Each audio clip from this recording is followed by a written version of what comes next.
모든 것이 무너졌습니다. 하루아침에 아무런 예고도 없이 2003년 5월의 어느 날 새벽, 나는 지옥이 실제로 존재한다는 것을 깨달았습니다. 그것은 이황골이 타오르는 어딘가의 이야기가 아니었습니다. 지옥은 바로 내 발 아래에 있었습니다. 서울 성북구 기름동 반지하 단칸방. 습기로 얼룩진 벽지가 흘러내리는 그 공간이 내 지옥이었습니다. 30년을 바쳐 일군 사업이 하루 만에 개박살 났습니다. 전 재산을 잃었습니다. 집도 잃었고, 체면도 잃었고, 가족도 잃었습니다. 아내는 짐을 싸들고 친정으로 떠났고, 아들은 전화를 받지 않았습니다. 나는 그 새벽 혼자였습니다. 그때 내 나이 58이었습니다. 그리고 지금 나는 73입니다. 사람들은 묻습니다. 어떻게 살아남았냐고. 나는 대답하지 않습니다. 살아남은 것이 아니라 그냥 살았을 뿐이니까. 살아있다는 것과 살아남았다는 것은 다릅니다. 살아남은 사람은 무언가를 이겼다는 뜻이지만 나는 아무것도 이기지 못했습니다. 그냥 날이 밝으면 눈을 떴고, 배가 고프면 밥을 먹었고, 어두워지면 누웠습니다. 그것이 전부였습니다. 햇볕이 드는 오후, 나는 마포구 어느 작은 공원 벤치에 앉아 있습니다. 무릎 위에는 낡은 사진첩이 하나 놓여 있습니다. 비닐 표지가 갈라지고 모서리가 헤어진 그 사진첩을 나는 20년 넘게 들고 다녔습니다. 이사를 5번 했어도, 한겨울에 공원 벤치에서 잠을 자던 시절에도 이 사진첩만은 버리지 못했습니다. 사람들이 내 곁을 지나갑니다. 유모차를 미는 젊은 엄마, 이어폰을 끼고 뛰는 청년, 손을 잡고 걷는 노부부. 나는 그들을 바라봅니다. 그리고 생각합니다. 나도 저런 시절이 있었다고. 사진첩 첫 장을 펼칩니다. 흑백사진 한 장. 20대 초반의 젊은이가 환하게 웃고 있습니다. 군복을 입고 있습니다. 눈이 가늘고 광대뼈가 조금 높고 귀가 큽니다. 나입니다. 아니, 내가 맞기는 한데 저 사람이 나라는 것이 아직도 실감이 나지 않습니다. 저렇게 환하게 웃던 사람이 어떻게 이렇게 되었는지. 강원도 인제 1974년 여름. 나는 그해 여름을 생각합니다. 19에 입대를 했습니다. 아버지가 돌아가신 이듬해였습니다. 어머니와 여동생 둘을 집에 남겨두고 나는 총을 들었습니다. 무서웠습니다. 군대가 무서운 것이 아니라 내가 없는 동안 어머니가 어떻게 살아가실지가 무서웠습니다. 아버지가 남긴 빚이 있었습니다. 어머니는 남의 집 빨래를 해주고 시장에서 나무를 팔았습니다. 나는 월급 4,500원을 꼬박꼬박 집으로 붙였습니다. 그 시절 나는 억울했습니다. 왜 나는 대학교에 가지 못하는가? 왜 나는 부잣집 친구들처럼 서울에서 배울 수 없는가? 왜 아버지는 그렇게 갑자기 돌아가셨는가? 왜 하늘은 우리 집에만 이렇게 가혹한가? 억울함이라는 것은 이상합니다. 처음에는 뜨겁습니다. 가슴속에서 불덩이처럼 타오릅니다. 그런데 시간이 지나면 그 불덩이가 식어서 돌덩이가 됩니다. 그리고 그 돌덩이를 평생 가슴속에 품고 살아가게 됩니다. 나는 그 돌덩이를 73이 된 지금도 품고 있습니다. 다만 예전보다 조금 가벼워졌을 뿐입니다. 사진첩 2번째 장. 결혼식 사진입니다. 1982년 3월. 흰 드레스를 입은 여자가 내 옆에 서 있습니다. 이름은 박정숙. 31살에 만난 여자. 시장 옷가게에서 일하던 여자. 머리카락이 길고 웃을 때 왼쪽 볼에 보조개가 생기던 여자. 나는 그때 서울에 올라온 지 8년이 됐을 때였습니다. 제대 후 고향 충북 청주에서 2년을 더 있다가 무작정 서울로 올라왔습니다. 25이었습니다. 촌에 준 것이라고는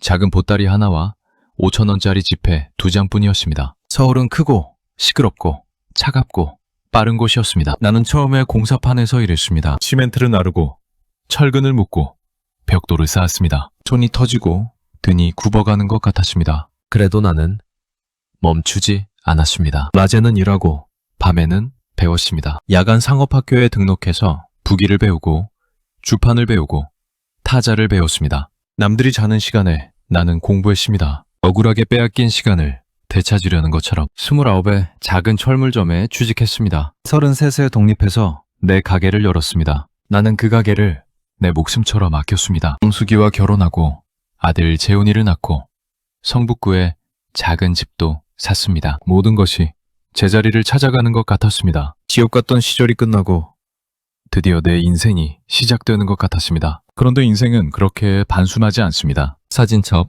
세 번째 장. 아들 재훈이가 돌잔치를 하는 사진입니다. 하얀 도로스를 입은 아이가 실타래를 잡고 있습니다. 그 아이의 눈이 지금도 생생합니다. 검고 맑은 눈. 세상 모든 것이 신기한 듯 동그랗게 뜬 눈. 나는 그날 얼마나 울었는지 모릅니다. 기쁨의 눈물이었습니다. 처음으로 흘린 기쁨의 눈물이었습니다. 그 이전까지 내가 흘린 눈물은 전부 억울함과 슬픔의 눈물이었는데 그날 처음으로 기쁨이라는 것이 눈물로 나올 수 있다는 것을 알았습니다. 아버지, 나는 아버지가 되었습니다. 그리고 나는 맹세했습니다. 이 아이에게만큼은 내가 겪은 것들을 겪게 하지 않겠다고, 부족함 없이 키우겠다고, 대학도 보내고 좋은 직장도 얻게 해주고 좋은 사람을 만나 행복하게 살게 해주겠다고. 그 맹세가 훗날 나를 생지옥으로 밀어넣을 줄은 그때는 몰랐습니다. 인간은 모릅니다. 자신이 가장 소중하다고 생각하는 것이 자신을 가장 크게 무너뜨릴 수 있다는 것을.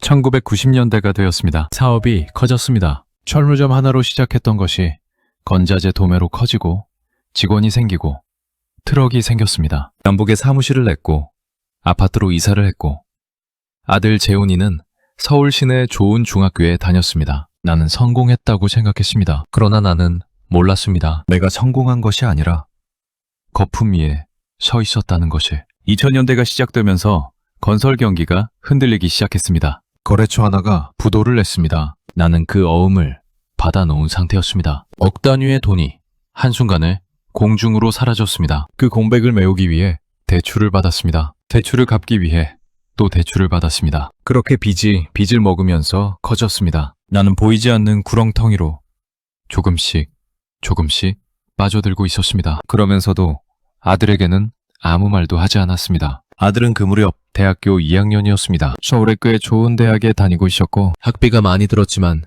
나는 아들 앞에서 한 번도 힘들다는 말을 하지 않았습니다. 아버지는 괜찮다고, 걱정하지 말고 공부만 하라고 했습니다. 그것이 잘못이었는지도 모릅니다. 아니면 그것은 아버지의 본능이었는지도 모릅니다. 2003년 5월 7일, 나는 그날을 잊지 못합니다. 20년이 지난 지금도 아침에 눈을 뜨면 가끔 그날 새벽이 떠오릅니다. 채권자들이 찾아왔습니다. 사무실 문을 두드리는 소리가 들렸습니다. 나는 창문 너머로 그들을 보았습니다. 4명이었습니다. 그중 하나는 내가 잘 아는 사람이었습니다. 같은 동네에서 오래 알고 지낸 거래처 사장이었습니다. 나는 문을 열었습니다. 그들이 들어왔습니다. 그리고 모든 것이 끝났습니다. 전 재산이 압류되었습니다. 통장도, 차도, 사무실 집기도 전부. 집은 이미 담보로 잡혀 있었고 그마저도 경매로 넘어갔습니다. 30년을 바쳐 만든 것들이 하루 만에 사라졌습니다. 아내 정숙이는 그날 저녁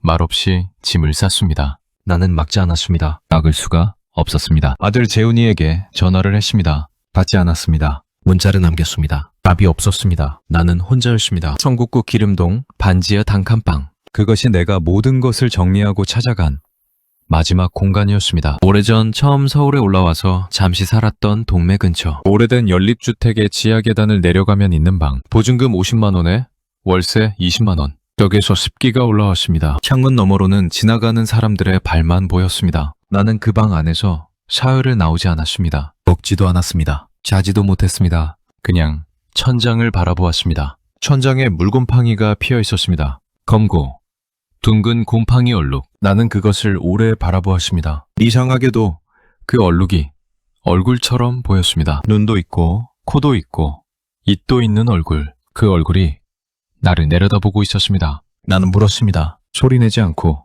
마음속으로 물었습니다. 이제 어떻게 하면 됩니까? 아무 대답도 없었습니다. 곰팡이 얼굴은 그냥 나를 바라볼 뿐이었습니다. 사흘 만에 나는 방문을 열고 나갔습니다. 배가 고파서였습니다. 인간이라는 것은 참 이상한 존재입니다. 모든 것을 잃고 살 이유를 모르겠다고 생각하면서도 배가 고프면 밥을 찾아갑니다. 죽고 싶다고 생각하면서도 몸은 살려고 합니다. 나는 골목 끝에 작은 분식집에 들어가 김치찌개 하나를 시켰습니다. 주인 아주머니가 물 한 잔을 내려놓으며 나를 보았습니다. 나는 그 시선을 피했습니다. 부끄러웠습니다. 아니, 부끄럽다는 말로는 부족합니다. 나는 수치스러웠습니다. 30년을 그렇게 살았는데 새벽에 일어나 밤에 자리에 들 때까지 하루도 쉬지 않고 살았는데 남에게 손 벌린 적 없이 빌린 돈은 꼭 갚으면서 정직하게 살았다고 생각했는데 왜 나는 이렇게 되었습니까? 나는 억울했습니다. 그 억울함이 밥을 먹는 내내 가슴에서 타올랐습니다. 찌개가 짜게 느껴졌습니다. 아니면 내 눈물이 찌개에 떨어진 것인지도 모릅니다. 나는 그것도 모르고 밥을 먹었습니다. 기름동 그 반지하 방에서 나는 6개월을 살았습니다. 처음 2달은 거의 방 밖은 나가지 않았습니다. 밥을 먹어야 할 때만 나갔고 나머지 시간은